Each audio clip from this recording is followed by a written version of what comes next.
የኦሮሚያ ህብረት ስራ ባንክ በሚሊዮን ለሚቆጠሩ ስራ ፈጣሪዎች ከ18.4 ቢሊዮን ብር በላይ ያለ ማስያዣ ዲጂታል ብድር መስጠቱን አስታውቋል።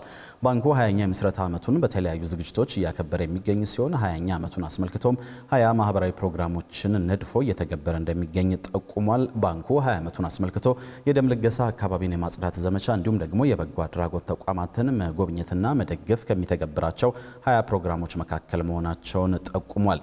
ባንኩ በሰጠው ጋዜጣዊ መግለጫ ላይ የተገኘው ሪፖርተራችን ዘነበ ኃይሉ ዝርዝር ዘገባ አለው። የካቲት 29 1997 ዓ.ም የተመሰረተው የኦሮሚያ ህብረት ስራ ባንክ 20ኛ የምስረታ በዓሉን ፕሮጀክት 20 ለ20ኛ ዓመት ክብረ በዓል በሚል መርህ በተለያዩ ማህበራዊ ጠቀሜታ ባላቸው ፕሮግራሞች የመጋቢት ወርን በሙሉ እያከበረ እንደሚቆይ ገልጿል። ባንኩ መስረታውን አስመልክቶም ከተገበራቸው ማህበራዊ ፕሮግራሞች መካከል የደም ልገሳ የሚገኝበት ሲሆን በዋናው መስሪያ ቤትና በ20 የባንኩ ቅርንጫፍ ጽሕፈት ቤቶች ያሉ ሰራተኞች በመርሃ ግብሩ መሳተፋቸው ተጠቅሷል። ባንኩ በእነዚህ ዓመታት ውስጥ በሀገሪቱ የተለያዩ አካባቢዎች አገልግሎቱን በማስፋፋት በተለይ አርሶ አደሩን የፋይናንስ አገልግሎት ተጠቃሚ ማድረግ መቻሉን ጠቁሟል።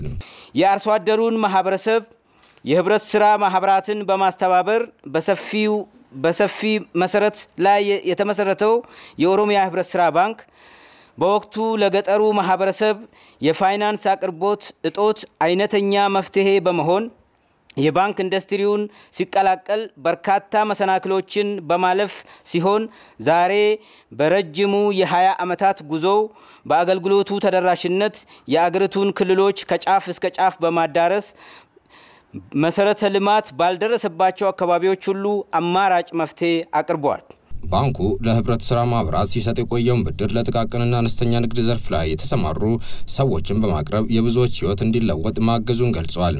በተለይ የዲጂታል አሰራርን በመተግበር ባንኩ ማንኛውም ሰው ካለበት ቦታ ሆኖ እስከ 2 ሚሊዮን ብር ድረስ በዲጂታል አማራጭ መበደር እንዲቻል ስለማድረጉም ሰምተናል። በፋይናንስ አቅርቦቱም ለህብረት ስራ ማህበራት ሲሰጥ የቆየውን ከማስያዣ ነፃ ብድር ለጥቃቅን እና አነስተኛ ንግድ ዘርፍ በማስፋፋት በአገሪቱ የመጀመሪያው የሆነውን ምቹ የብድር ስራ ላይ በማዋል በሚሊዮን የሚቆጠሩ ስራ ፈጣሪዎች ከ18.4 ቢሊዮን ብር በላይ ያለ ማስያዣ በዲጂታል ብድር በመስጠት የስኬትን ተስፋ ፈንጥቋል። ባንኩ እስካሁን እየተገበረ ባለው የዲጂታል ብድር አሰራርም ለ1.2 ሚሊዮን ለሚደርሱ ሂሳቦች የዲጂታል ብድሮችን መስጠቱንም አመልክቷል።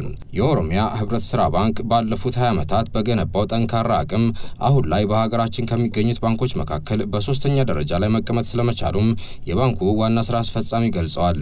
በሞባይል ዋሌት አገልግሎት ኩፕኤ ኢብር ከግል ባንኮች በብር 2.6 ትሪሊዮን የሚተመን ግብይት በማከናወን ከግል ባንኮች አንደኛ በአገሪቱ አገልግሎቱን ከሚሰጡት ተቋማት 3ኛ ደረጃ ላይ የሚገኝ ከ14.5 ሚሊዮን በላይ ለሆኑ ደንበኞች አገልግሎት የሚሰጥ ትልቅ ፕላትፎርም ነው። የኦሮሚያ ህብረት ስራ ባንክ ባለፉት 20 ዓመታት ውስጥ ከ15000 በላይ ለሚሆኑ ዜጎች የሥራ ዕድል መፍጠር ስለመቻሉም ነው የገለጸው። የኢትዮጵያ የስታቲስቲክስ አገልግሎት አዲስ ባወጣው ሪፖርት የኢትዮጵያ ህዝብ ቁጥር 109 ሚሊዮን ነው ብለዋል። በኢትዮጵያ የህዝብ ቆጠራ ከተካሄደ በርካታ ዓመታት በማለፋቸው የተለያዩ የመረጃ ምንጮች ስለ ህዝቡ ቁጥር የተለያየ መረጃ ሲያወጡ ቆይተዋል። አሁን የኢትዮጵያ ስታቲስቲክስ አገልግሎት ያወጣው ቁጥርም ከዚህ ቀደም ሲጠቀሱ ከነበሩ ቁጥሮች ሁሉ አነስተኛ ነው ተብሏል። ይህንን አስመልክቶ ሪፖርተር የእንግሊዝኛው ጋዜጣ የጠየቃቸው አንድ የኢትዮጵያ ስታቲስቲክስ አገልግሎት የሥራ ኃላፊ በሰጡት ማብራሪያ መስሪያ ቤታቸው የኢትዮጵያ ህዝብ ቁጥርን ለማጥናት ትክክለኛው አካል በመሆኑ ታማኙ መረጃ የኢትዮጵያ ስታቲስቲክስ ባለስልጣን ያወጣው ነው ብለዋል። ሌሎች ዓለም አቀፍ ተቋማት የሚያወጡት ቁጥር በየትኛው ጥናትና ቆጠራ ተመስርተው የወጣ ነው ሲሉ ጠይቀዋል። የኢትዮጵያ ንግድ ባንክ ለመቄዶንያ የአረጋውያንና የአእምሮ ህሙማን መርጃ ማዕከል የ30 ሚሊዮን ብር ድጋፍ አበርክቷል። ባንኩ 30ኛ ቀኑን በያዘው የመቄዶንያ እርዳታ ማሰባሰቢያ ዝግጅት ላይ በመገኘት ድጋፉን ያበረከተ ሲሆን ይህ የኢትዮጵያ ንግድ ባንክ ድጋፍ 18 ሚሊዮኑ ከሰራተኞችና ከማኔጅመንት አባላቱ የተሰበሰበ መሆኑ ሲገለጽ 12 ሚሊዮኑን ደግሞ ከተቋሙ ወጪ በማድረግ የተለገሰ መሆኑ ታውቋል። በድምሩ 30 ሚሊዮን ብር ድጋፍ ያበረከተው የኢትዮጵያ ንግድ ባንክ መቄዶንያ እያከናወነ የሚገኘው የበጎ አድራጎት ስራ የሚደነቅና የሚበረታታ መሆኑን በባንኩ ፕሬዝዳንት አቤሳኖ በኩል ገልጿል። የመቄዶኒያ መስራችና የበላይ ጠባቂ ቢኒያም በለጠ የኢትዮጵያ ንግድ ባንክ የመቄዶኒያ ቋሚ ደጋፊ መሆኑን በመግለጽ በየጊዜው ለማዕከሉ ለሚያደርገው ድጋፍ ምስጋናውን አቅርቧል። የኢትዮጵያ ንግድ ባንክ የአሁኑን ድጋፍ ሳይጨምር ከዚህ ቀደም በተለያዩ ጊዜያት ለመቄዶኒያ ከ205 ሚሊዮን ብር በላይ ድጋፍ ማድረጉን ባንኩ በማህበራዊ ትስስር ገጹ ካጋራው መረጃ ላይ ተመልክተናል። በማይናማር በአስቸጋሪ ሁኔታ ውስጥ የነበሩ 32 ኢትዮጵያውያን ወደ ሀገራቸው እንዲመለሱ መደረጉ ተገልጿል። ወደ ሀገር የተመለሱት እነኚህ ኢትዮጵያውያን በማይናማር በእገታ ስር ቆይተው ወደ ታይላንድ ከተሻገሩ 133 መካከል ናቸው ተብሏል። 43 ኢትዮጵያውያን ደግሞ ዛሬ ምሽት ይገባሉ ተብሎ ይጠበቃል ያለው መረጃው በታይላንድ ማቆያ የሚገኙ ቀሪ 58 ኢትዮጵያውያንን ወደ ሀገራቸው ለመመለስ ጥረት እየተደረገ መሆኑን የተገለጸው መንግስት ጃፓን በሚገኘውን የኢትዮጵያ ኤምባሲ በኩል በማይናማር በአስቸጋሪ ሁኔታ ውስጥ የሚገኙ ሌሎች ኢትዮጵያውያንን ወደ ታይላንድ በማሻገር ወደ ሀገራቸው ለመመለስ ጥረት እያደረገ እንደሚገኝም ነው የተነገረው። ህብረተሰቡ በህገወጥ ሰዎች አዘዋዋሪዎች ሐሰተኛ ቅስቀሳ ተታለው የሥራ ስምሪት ውል ወዳልተፈጸመባቸው ሀገራት ከሚደረጉ ጉዞዎች እንዲቆጠብ ጥሪ መቅረቡም ተመልክቷል። ተመልካቾች የምትከታተሉት የአዲስ ነገር የእኩለ ቀኑን የሀገር ውስጥ አጫጭር መረጃዎቻችንን ነው። የኢትዮጵያ አየር መንገድ ሴት አብራሪዎችና የአውሮፕላን ሰራተኞች ብቻ የተሳተፉባቸውን በረራዎች አካሂዷል። አየር መንገዱ ወደ አቴንስ፣ ባህር ዳር፣ ዴልሂ፣ ዱባይ፣ ዊንድሆክና ሳኦ ፖሎ ከተሞች በረራው በሴቶች ብቻ ያካሄደው ቅዳሜ ዕለት የተከበረውን ዓለም አቀፉን የሴቶች ቀንን በማስመልከት ነው።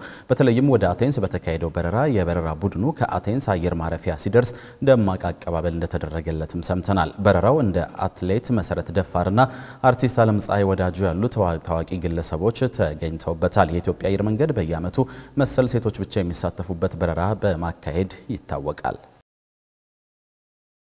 በአፋር ክልል ገቢረሱ ዞን ስር በሚገኙ ወረዳዎች በ2016 እና 2017 ዓመታት ብቻ በኃይል መሰረተ ልማቶች ላይ በተፈጸመ ስርቆት ከ717,000 በላይ ኪሳራ መድረሱን የኢትዮጵያ ኤሌክትሪክ ኃይል አስታውቋል። በአፋር ክልል ርዕሰ መስተዳድር ሀጂ አወል አርባ የተዋቀረ ኮማንድ ፖስት የስርቆት ወንጀሉ በተፈጸመባቸው የገቢረሱ ዞን 2 ወረዳዎች ላይ የመስክ ምልከታ ያደረገ ሲሆን በ10 ቀናት ውስጥ ብቻ ከ80 ኪሎ ሜትር በላይ የኮንዳክተር ሽቦ ገመድና 25.7 ኪሎ ሜትር የኦፒ GW ፋይበር መስመር መሰረቁ በዚሁ ጊዜ ታይቷል።